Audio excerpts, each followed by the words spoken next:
আসসালামু আলাইকুম ওয়া রাহমাতুল্লাহি ওয়া বারাকাতুহু। আলহামদুলিল্লাহি নাহমাদুহু ওয়া নাস্তাঈনুহু ওয়া নাস্তাগফিরুহু ওয়া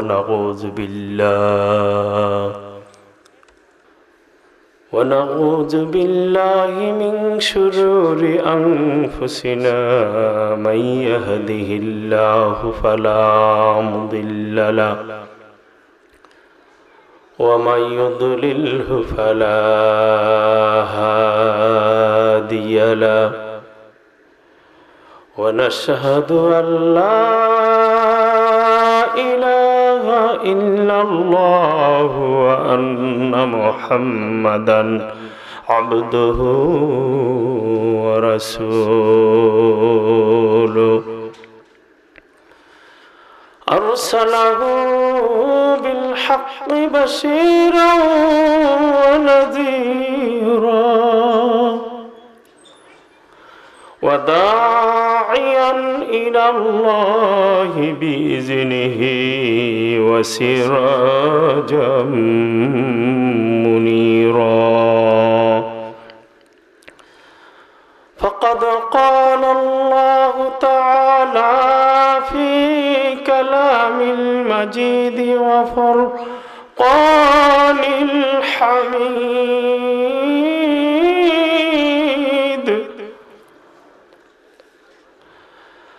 أعوذ بالله من الشيطان الرجيم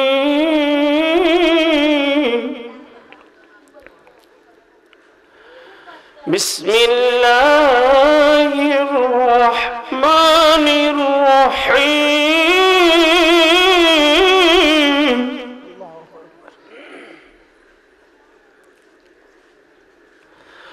يا أيها الذين آمنوا اتقوا الله حق تقاته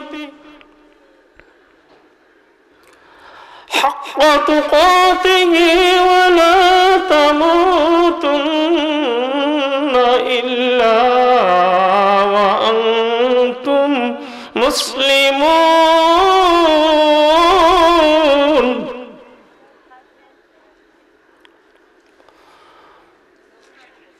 وعن أنس رضي الله تعالى عنه قال رسول الله صلى الله عليه وسلم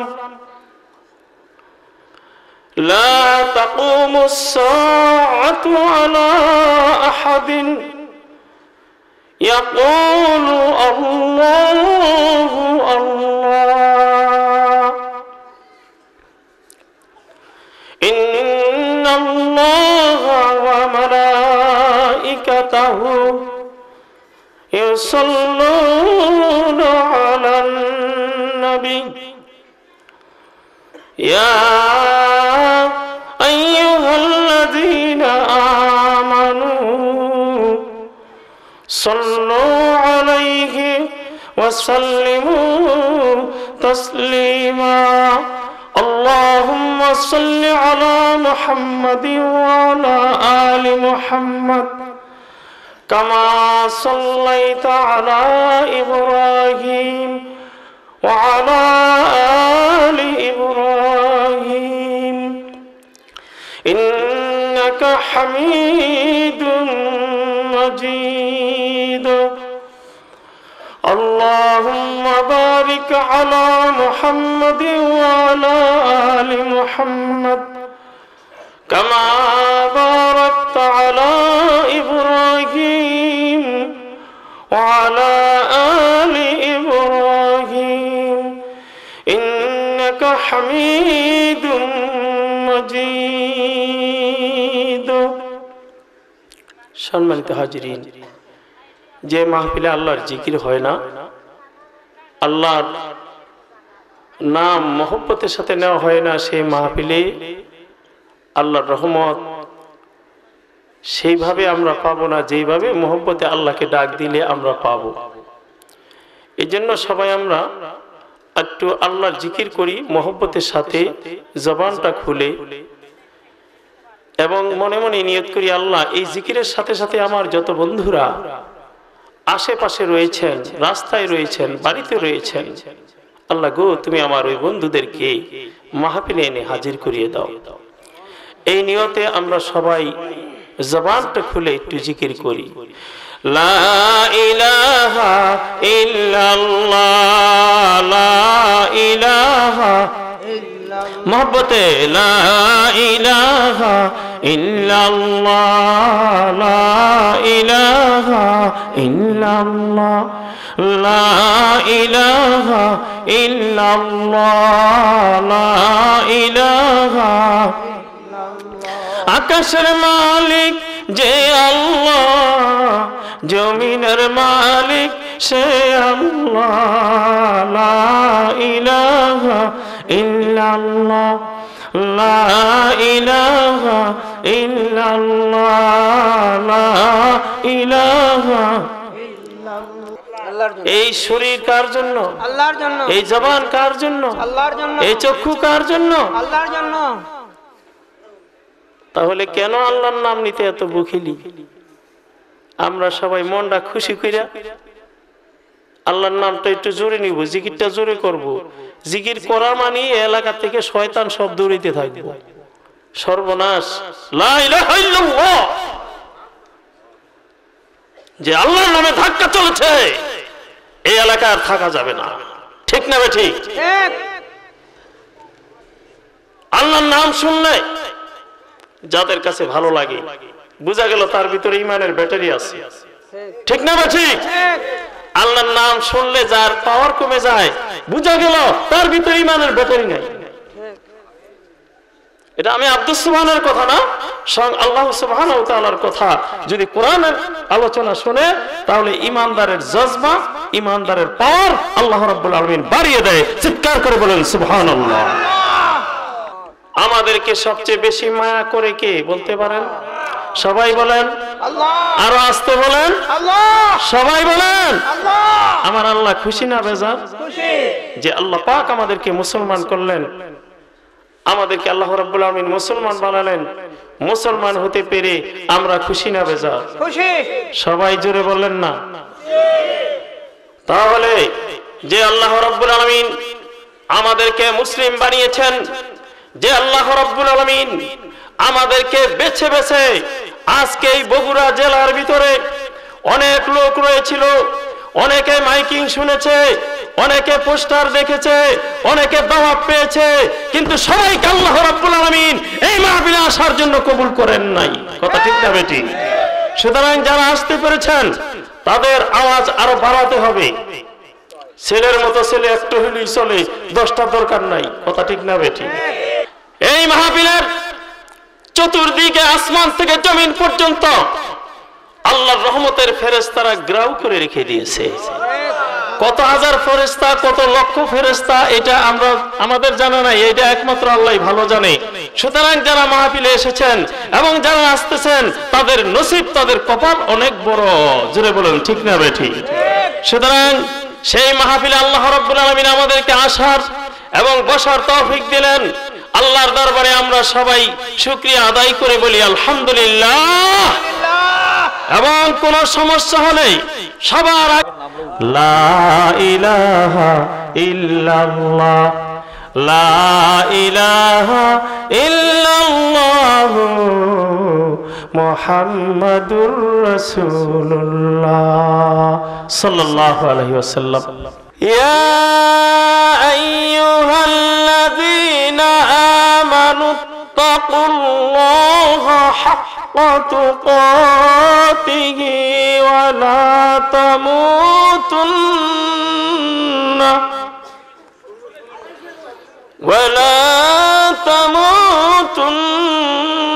ইল্লা ওয়া আনতুম মুসলিমুন।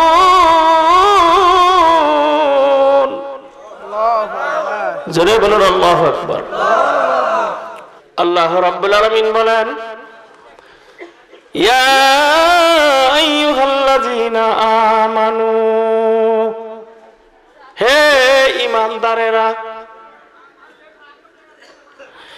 ইত্তাকুল্লাহ,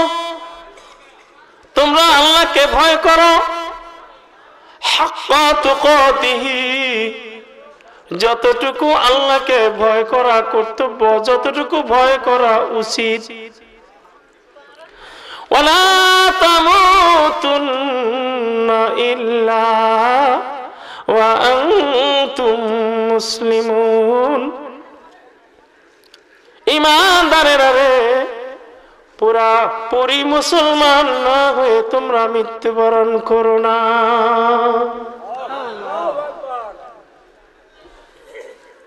তবে মুসলমান হতে হবে মুসলমানের মতো।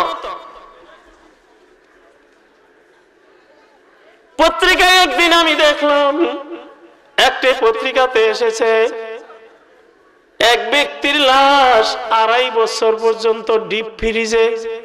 কোথায়? আপনার কথা না বললে তো আমি বলতে পারবো। পত্রিকাটা আমি দেখে এবার চিন্তায় পড়ে গেলাম, কেন রে এই মানুষটার লাশ 2.5 বছর পর্যন্ত, তাও বাংলাদেশে 2.5 বছর পর্যন্ত কেন রে এই মানুষের লাশ ডিপ ফ্রিজের ভিতরে? আমি চিন্তায় পড়ে গেলাম। পেপারটা পড়তে পড়তে আসল রহস্যটা কি, ঘটনাটা কি আমি জানার জন্য চেষ্টা করলাম। আপনাদের অসুবিধা হয়নি? পড়তে পড়তে পত্রিকাটা পড়ে দেখলাম যে ব্যক্তির লাশ 2.5 বছর পর্যন্ত ডিপ ফ্রিজে, এই লোকটা 2টা বিবাহ করেছে। একটা বিবাহ করেছে হিন্দু, আরেকটা বিবাহ করেছে মুসলমান। হিন্দু স্ত্রীর কাছে যখন যায় তখন হিন্দু স্ত্রীর সাথে সুর মিলাইয়া মূর্তি পূজা করে, আর হিন্দু স্ত্রীর সাথে যা কিছু করণীয় হিন্দুদের রীতিনীতি অনুযায়ী সে আমল করে। আবার যখন মুসলমান স্ত্রীর কাছে যায়, মসজিদে যাইয়া আবার নামাজ আদায় করে, এরপরে আবার মুসলমান স্ত্রী যেইভাবে চলে রীতিনীতি অনুযায়ী, সেই মুসলমান স্ত্রীর কাছে যাইয়া মুসলমানদের রীতিনীতি পালন করে। আমার ভাইরা, পত্রিকাটা এখনো আমার কাছে আছে। 2 স্ত্রী, ওই লোকটা যখন মারা গিয়েছে লাশ নিয়ে লাগছে টানাটানি। হিন্দু স্ত্রী বলে আমার নিয়ম অনুযায়ী তার লাশ দাফন করতে হবে। আমার নিয়ম অনুযায়ী হিন্দু স্ত্রী বলল শ্মশানে নিয়ে তার লাশ পোড়াইতে হবে, তার মরদেহ নিয়ে পড়তে হবে। মুসলমান স্ত্রী বলল না, আমার নিয়ম অনুযায়ী তাকে নিয়ে গোসল করাইয়া কাফনের কাপড় পরাইয়া তারপরে তাকে কবর দিতে হবে। 2 স্ত্রী লেগে গেল ঝগড়া, কে জানি বুদ্ধি দিয়া দিল, যদি তুমি স্বামীকে নিয়ে জিততে চাও তাড়াতাড়ি মামলা দাও। 2 স্ত্রী মামলা দিয়ে দিল কোর্টে যাইয়া। মামলার পক্ষ থেকে রায় হয়ে গেল, যতদিন পর্যন্ত এই মামলার রায় শেষ না হবে ততদিন পর্যন্ত এর লাশ ডিপ ফ্রিজের মধ্যে রাখতে হবে। কারণ এই বেচারার অনেক ধন দৌলত ছিল, টাকা পয়সা ছিল। টাকা পয়সা থেকে ডিপ ফ্রিজের ভাড়া দিলে কোনো সমস্যা হবে না। আমার ভাইরা, আমার বন্ধুরা, মুসলমান যদি আমরা দাবি করি রে, পুরাপুরি মুসলমান হতে হবে। আপনা মুসলিম, আপনা অন্য কিছু যদি পালন করি তখন কিন্তু আমাদের জন্য খবর আছে, ঠিক না বে ঠিক? নামাজ 5 ওয়াক্ত, 3 ওয়াক্ত পড়লাম, 2 ওয়াক্ত বাদ দিলাম। নামাজ পুরা সপ্তাহে 5 ওয়াক্ত করে আদায় করতে হবে। কেউ যদি প্রশ্ন করে 5 ওয়াক্ত নামাজ কয় রাকাত? আমার বন্ধুরা, অনেকে কিন্তু আমরা বলতে পারি না, অথচ উই আর মুসলিম, আমরা মুসলিম হিসাবে দাবি করি। কথা ঠিক না বেঠিক? একজন বিজ্ঞ ব্যক্তি, তাকে একদিন আমি প্রশ্ন করলাম, এই খালি বড় বড় কথা কয়, খালি আলেম ওলামারে কেমনে ঠেকাইবো, এই তার অভ্যাস। তখন আমি বললাম, ভাইজান আপনি যত বড় বড় কথা কন তো দিয়ে অজুতে কয় ফরজ? কয় কে? অজুতে 17 ফরজ। কয় ফরজ?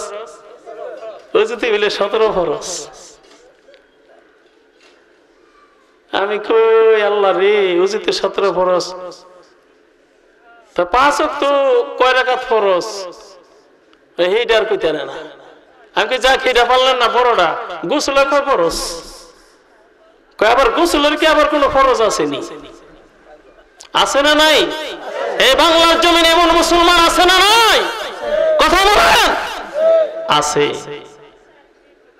তাহলে আল্লাহ এই আয়াত দিয়ে কি বললেন? ইয়া আইয়ুহাল্লাযীনা আমানু, হে ঈমানদারেরা, ইত্তাকুল্লাহ, তোমরা আল্লাহকে ভয় করো। কাফের বেঈমান মুশরিক সব আগেই বা হাক্কা তুকাতিহি, ততটুকু ভয় করো যতটুকু আল্লাহকে ভয় করা কর্তব্য। ওয়ালা তামুতুন্না ইল্লা ওয়া আনতুম মুসলিমুন, তুমি মৃত্যুবরণ করো না পুরাপুরি মুসলমান না হয়ে। জোরে বলেন সুবহানাল্লাহ। সুতরাং আমাদের মুসলমান হতে হবে পুরাপুরি। পুরাপুরি মুসলমান হলে কি হবে? মান আমানা বিল্লাহি ওয়াল ইয়াউমিল আখির ওয়া আমিলা সালিহান ফালাহুম আজরুহুম ইনদা রাব্বিহিম ওয়ালা খাউফুন আলাইহিম ওয়ালা হুম ইয়াহজানুন।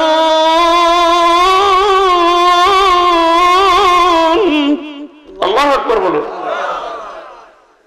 আল্লাহ বলছেন, মান আমানা বিল্লাহি ওয়াল ইয়াউমিল আখির, যে ব্যক্তি আল্লাহর উপরে ঈমান আনবে, পরকালের উপরে ঈমান আনবে এবং নেক আমল করবে, ফালাহুম আজরুহুম, তার জন্য রয়েছে পুরস্কার, ইনদা রাব্বিহিম, আল্লাহর পক্ষ থেকে। জোরে বলেন সুবহানাল্লাহ। ওয়ালা খাউফুন আলাইহিম ওয়ালা হুম ইয়াহজানুন, তাদের জন্য দুনিয়ায় কোনো ভয় নাই, পরকালে কোনো চিন্তা নাই। জোরে বলেন সুবহানাল্লাহ।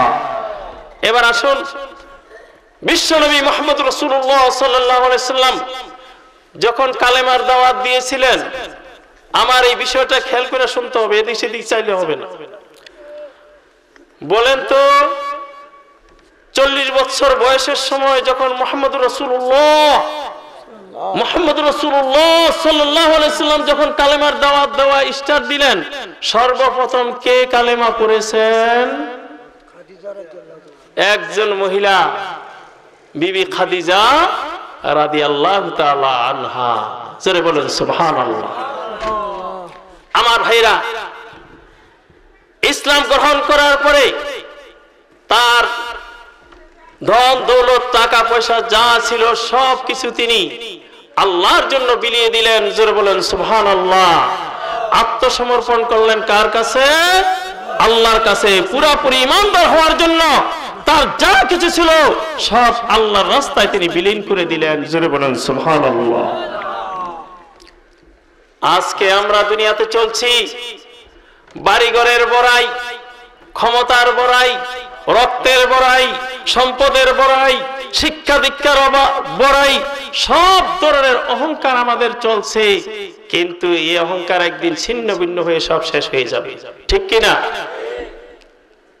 খাদিজা রাদিয়াল্লাহু তাআলা আনহা শেষ বয়সে, আমার বন্ধুরা, এত বড় সর্বপ্রথম মুসলমান হওয়ার পরেও তিনি আল্লাহর হাবিবকে একদিন করুণ কণ্ঠে একটি দরখাস্ত দিয়ে দিলেন, ইয়া রাসূলুল্লাহ, ইয়া হাবিবাল্লাহ, ইয়া রাসূলুল্লাহ, ইয়া হাবিবাল্লাহ, আমার প্রিয়তম স্বামী গো,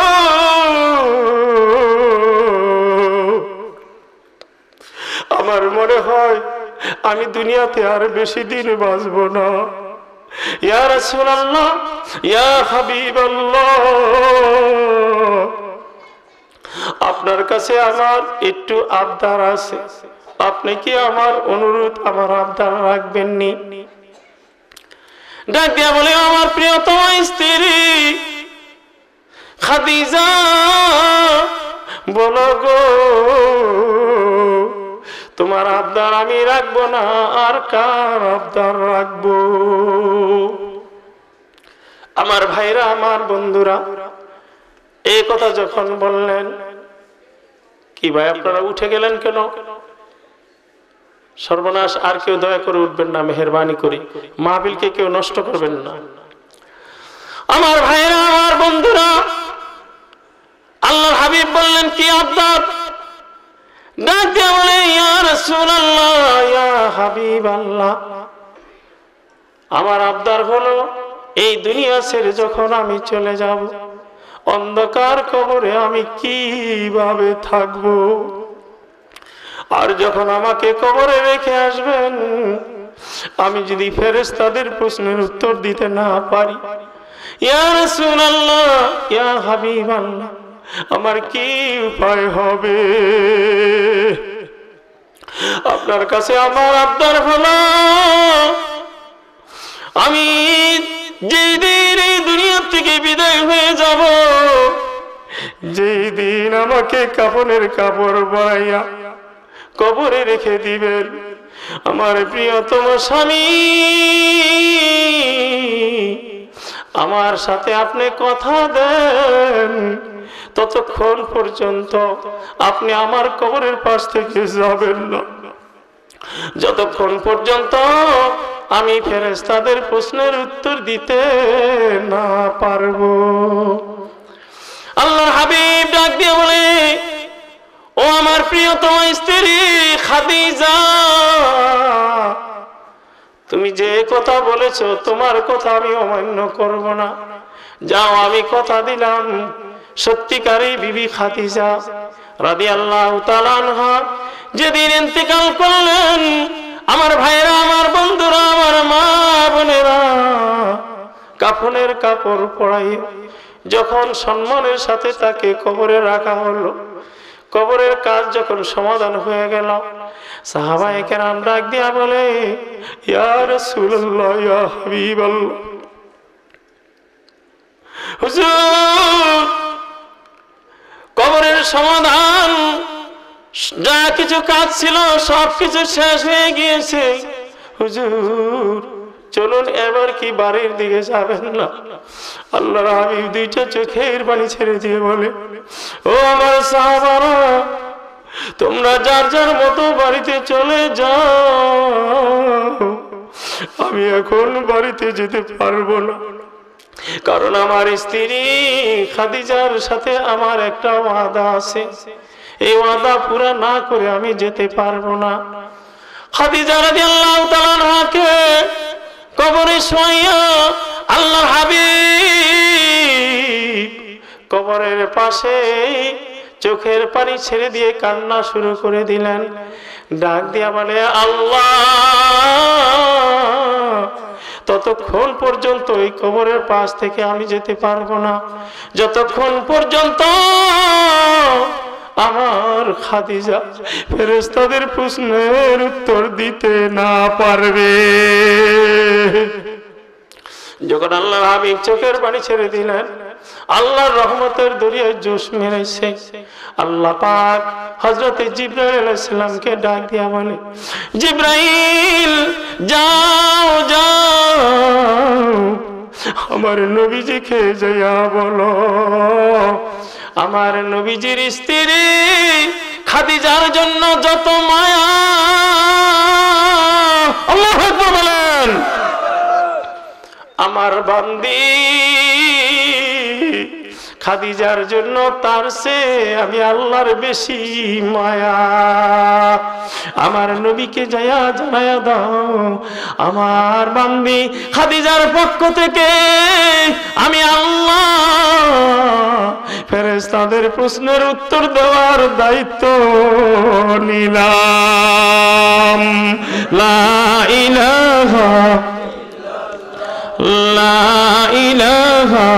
ইল্লাল্লাহ। হায়াতের মালিক যে আল্লাহ, মতের মালিক সে আল্লাহ।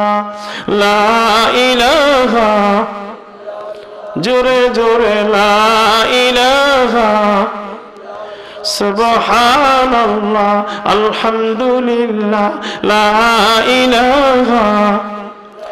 আকাশের মালিক যে আল্লাহ, জমিনের মালিক সে আল্লাহ। লা ইলাহা, লা ইলাহা ইল্লাল্লাহ মুহাম্মাদুর রাসূলুল্লাহ সাল্লাল্লাহু আলাইহি ওয়াসাল্লাম। তাহলে বুঝা গেল ও আমার বন্ধুরা, কেউ যদি পুরোপুরি ঈমানদার হয় তার জন্য এই দুনিয়ায় কোনো ভয় নাই, পরকালে তার জন্য কোনো চিন্তা নাই। আয়াতের তাফসিরে আপনাদের মিল পেয়েছেন কিনা? আমার ভাইরা, আমার বন্ধুরা, এইতে গেল মা খাদিজা রাদিয়াল্লাহু তাআলা আনহার কথা। আমি শুনেছি অনেক মা বোনের আজকে মাহফিলে এসেছে, এই জন্য মা বোনদের থেকে আমি আলোচনাটা শুরু করলাম।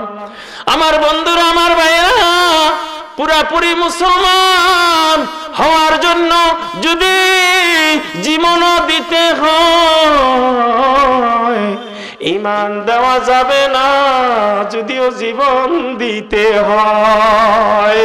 ঠিক না বে ঠিক?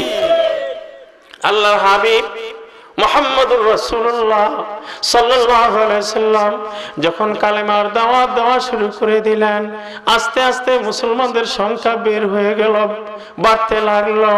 আমার ভাইরা, আমার বন্ধুরা, এবার কিছু যুবকেরও কালেমা পড়ে মুসলমান হয়ে গিয়েছে।